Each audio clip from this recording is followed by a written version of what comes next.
All right, this is another thought I want to put up for my for posterity. It's not going to be funny either. Um, uh, the housing crisis and such. Uh,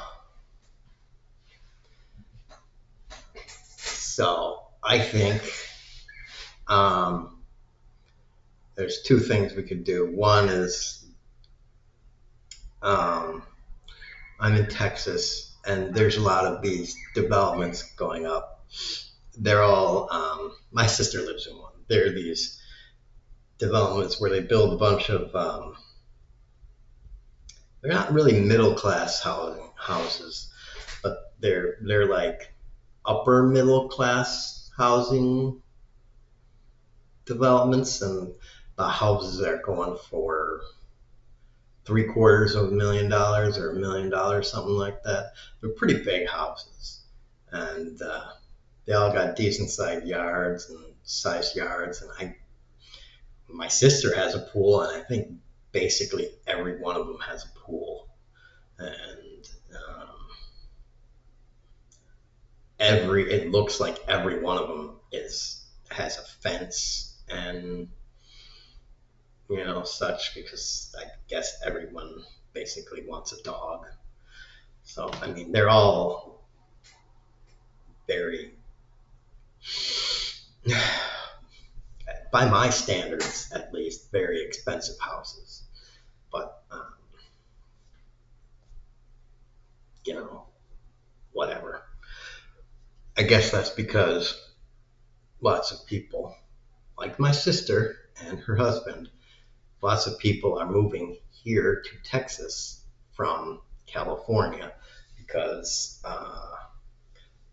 housing there is so fantastically expensive, because in the San Francisco, LA mega areas, they're just kind of built out, and they're not, because of geographical constraints or zoning laws or something, maybe a combination of two. They're just not building single family houses anymore. So they're doing a lot of those kinds of developments here in Texas. So the idea for me that I have had is we could build some of those. We'd have those developments, but why don't we? It's like the idea in my head is you build those, you have like kind of a squarish plot, and in that plot, if you build those right, and then on like the corners or some, along the edges, you would build, you would have apartments, multi-story apartments of whatever you want to, how many levels you want to have. And you could say have, I don't know, four that are, four 10-story apartments or apartment complexes or whatever that are like mid-level income, that are, anywhere from single family to single person couple, for people that just want an apartment. They don't want a house. People that just don't want a house. Um, and then, you could also have another two, three, or four on the edges for lower income people that just need a place. And um, the lower income ones, yeah, like I say, they're lower income ones. You don't have to. You can design the lower income ones so that they pack in more people. You don't have to make. Look, they're lower income ones. you can make the units smaller. I mean, you can just sell them as, hey, look, they're small because they're cheap, and we're trying to pack you in because, look, uh, you're going to get what you get because, you know, it's cheap. And what the fuck do you want? You're only gonna be paying $300 or $400 or $500, and it's pretty close to the city and the business area, and you got jobs, and you know, and this is what we got for you, and hey, you know, and I understand people's, especially upper class or upper middle class, and they're like, well, I don't like the idea of having poor people near me. And it's like, well, you do like the idea of having people clean your houses and stuff. So um, it would be very convenient for those people to be able to live right next to you, and very convenient for those people that work in the places, the shops and shopping centers and food, the all those bougie food places. I don't know all the names, but there's a lot of them coming up. I mean, I I was living with my sister for, I don't know, a month or two, and it was like, oh, they have that here, and they have one of those here, and one of those just got started. And I'm like, I don't know any of the names of these places, but and it's like, yeah, you need people to work there, and if they didn't have to own a car, they could just, if there was a local bus system that they could take, and, you know, it was, honestly, if it was so local and so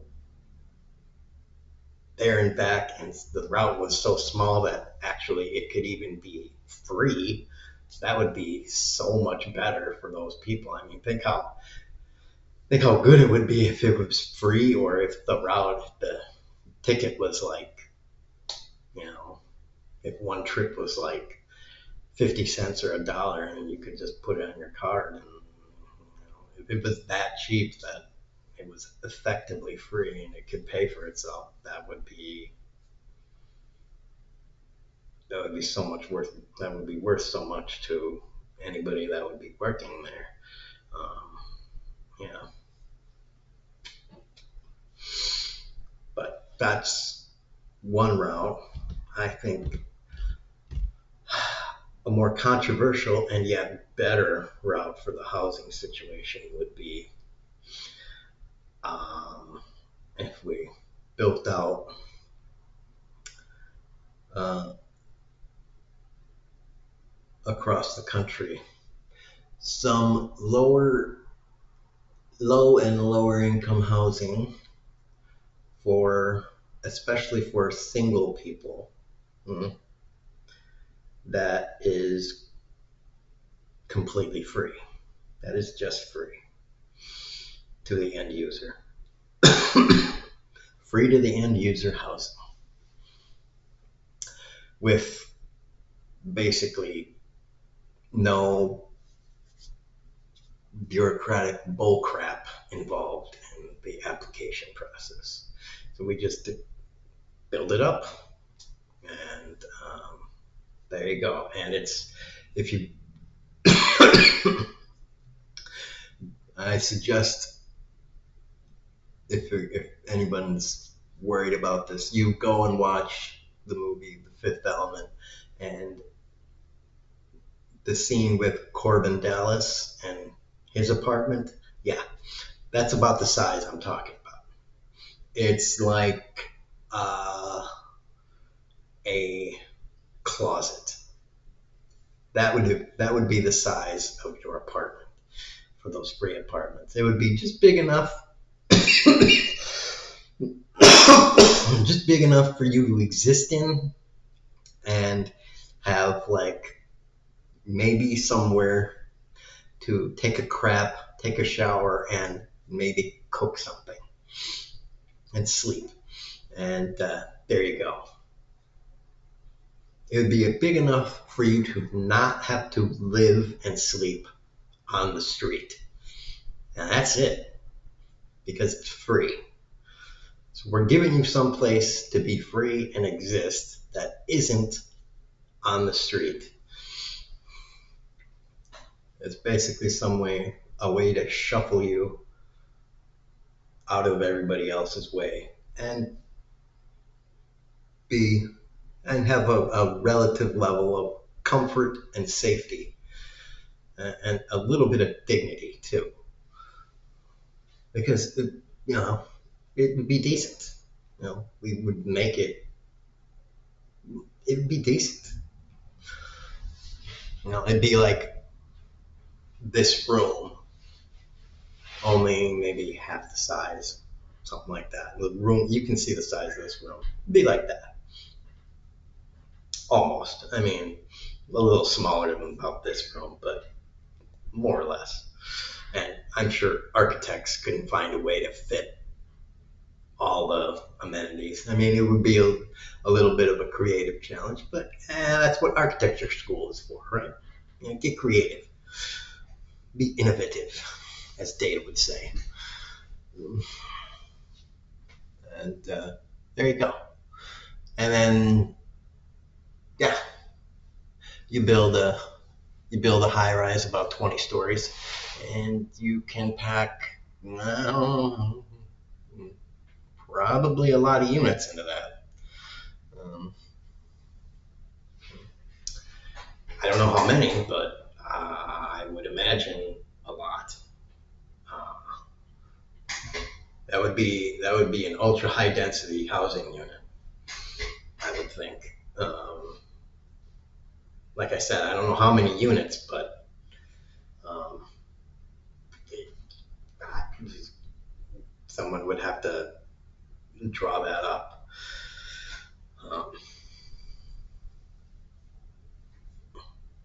And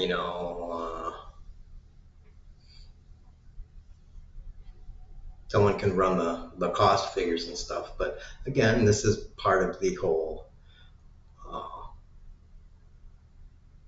Well, we need jobs and stuff. Well, there you go. How many jobs is one of those gonna create? And we'll need, I don't know, 5,000 of those, 10,000 of those across the entire country. And that's just one thing that's going to need to be built. We're going to need to build out the rest of the infrastructure. And that's just build out the rest of the infrastructure, and then all the renovation that needs to take place. This is why I say we don't have enough people in the country, and this whole immigration thing. We don't need to kick people out. We need to bring people in. We're going to need 5 million, 10 million Mexicans in this place, and probably people from other countries too. So we need more people. We don't need less. We need more. And all you white people, yeah, we're going to need you to get off your ass and start working. So,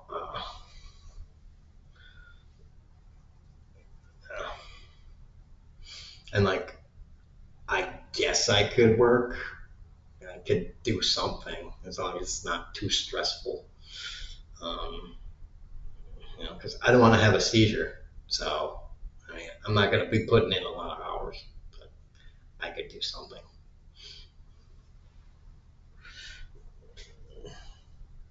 I'm gonna be limiting myself to like 10 hours a week at most. And if I feel something coming on, I'm laying down in my bed. I'm just telling you, there's no debate or question about that.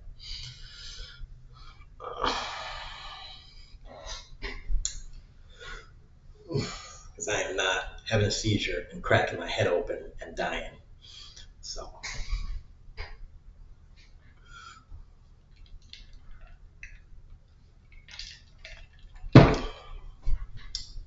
as I almost died for a minimum wage job twice. So, yeah, you can go screw yourself.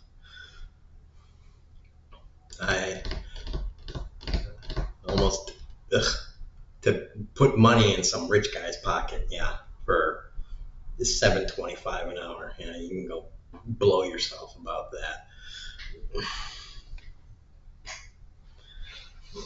Hire somebody else to line your pockets. Ugh. Anyways, that's that. And that's just one idea. A very easy, I think, idea to put at least a small dent in the housing thing. But, I'm sure other people have plenty of other ideas on that. Actually, I know they have. I know they do because I've seen other videos on people that have ideas.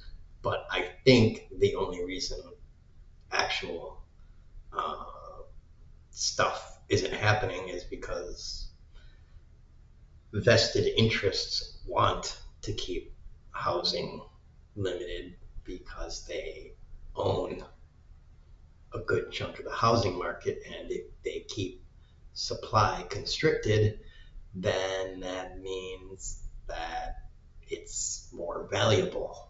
And if you drastically increase supply, that means the existing houses are by necessity, they actually are going to come down in price. The existing houses are going to lose. I mean, who knows? If you doubled the housing supply in 5 years, all those $1 million and $5 million homes would probably lose 15 to 50% of their value because people would go elsewhere. I mean, they just would. Especially now that they don't have as much money. They'd be like, screw that. I don't need a house. I can live in an apartment.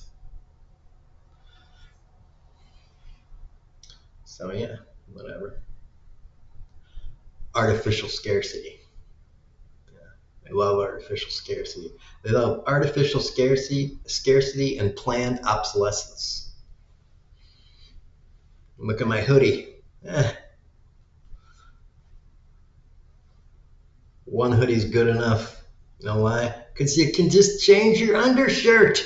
Let your undershirt take the damage of the BO and frickin' wear the same hoodie. Who gives a crap? I don't need style. I don't need fashion. I ain't trying to impress anyone. Screw it. I did when I was a teenager, but, I don't anymore. I'm not peacocking it. Anyhow, there you go. And I'm going to eat some more chili. That's good. I made some good stuff.